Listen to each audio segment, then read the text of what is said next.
Municipal ఎన్నికల నేపథ్యంలో నారాయణఖేడ్ పట్టణంలో బీఆర్ఎస్ పార్టీ ప్రచారం ప్రభంజనంలో సాగుతోంది. మాజీ ఎమ్మెల్యే మహారెడ్డి భూపాల్ రెడ్డి మరియు మాజీ జడ్పీ చైర్మన్ మంజుశ్రీ జైపాల్ రెడ్డి పట్టణంలోని 5, 6, 10, 12 వార్డులో బుధవారం విస్తృత ప్రచారం నిర్వహించారు. గడప గడపకు వెళ్తూ కారు గుర్తుకు ఓటు వేయాలని అభ్యర్థించారు. ఈ సందర్భంగా భూపాల్ రెడ్డి మాట్లాడుతూ బీఆర్ఎస్ హయాంలోనే ఖేడ్ అభివృద్ధి చెందిందని, ప్రతి గల్లీకి సీసీ రోడ్లు, ఇంటింటికి మిషన్ భగీరథ నీరు అందించిన ఘనత తమదేనని గుర్తు చేశారు. 12 వార్డు అభ్యర్థి పరశురాం గాలను భారీ మెజార్టీతో గెలిపించాలని ఆయన కోరారు. అభివృద్ధి కొనసాగాలంటే కారు గుర్తుకే ఓటు వేయాలని పిలుపునిచ్చారు.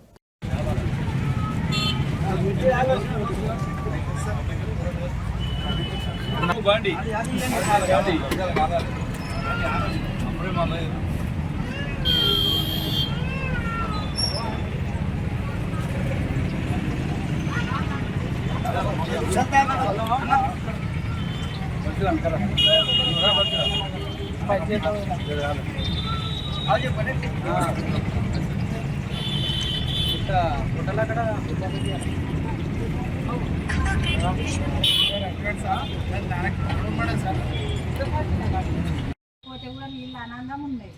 ఇవి ఎండిపోతే నేను ఎక్కడ పోవాలి, ఏ ఊరికి పోవాలేమో. గవర్నమెంట్ బోర్ కూడా లేదు సార్. అక్కడ మారిగిళ్ళ ఉన్నది మీకు తెలుసు కదా. మాకు లేదు, మాకైతే నీళ్ళు ఖచ్చితంగా.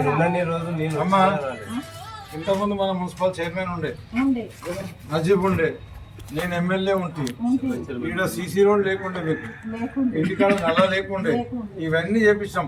మళ్ళీ ఇప్పుడు మాకు గిట్ట ఓటేస్తే మీకు రోజుకు 5 గంటలు మాకు ఓటేయండి, కారు గుర్తుకు ఓటేయండి, మా చైర్మన్ గెలుస్తాడు. తప్పకుండా మీకు రోజు కూడా 4-5 గంటలు నీళ్ళు వచ్చే ఏర్పాటు మేము చేస్తాం. కరెంట్ కూడా మంచిగా వచ్చే ఏర్పాటు.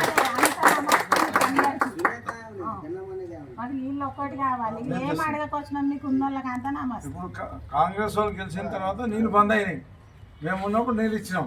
అట్లా సార్ ఉన్నోళ్ళు ట్యాంకర్లు తెచ్చుకుంటున్నారు, బోర్లు వేసుకుంటున్నారు. ఇబ్బంది కలగకూడదని మా కేసీఆర్ సార్ మేము అందరం కలిసి మీకు నల్లబెట్టి చింటికి నీళ్ళు ఇచ్చినామండి. ఇప్పుడు అక్కడ పక్క ఆమె తాడి మనుషులు, మేము నీళ్ళు కాడికి మాత్రం బోర్ వేసే పరిస్థితి మా దగ్గర లేదు. మేము నీళ్ళు ఇప్పిస్తాం, మీరు కారు గుర్తు కొట్టేయండి. వేసుకోండి సార్. కారు గుర్తుకే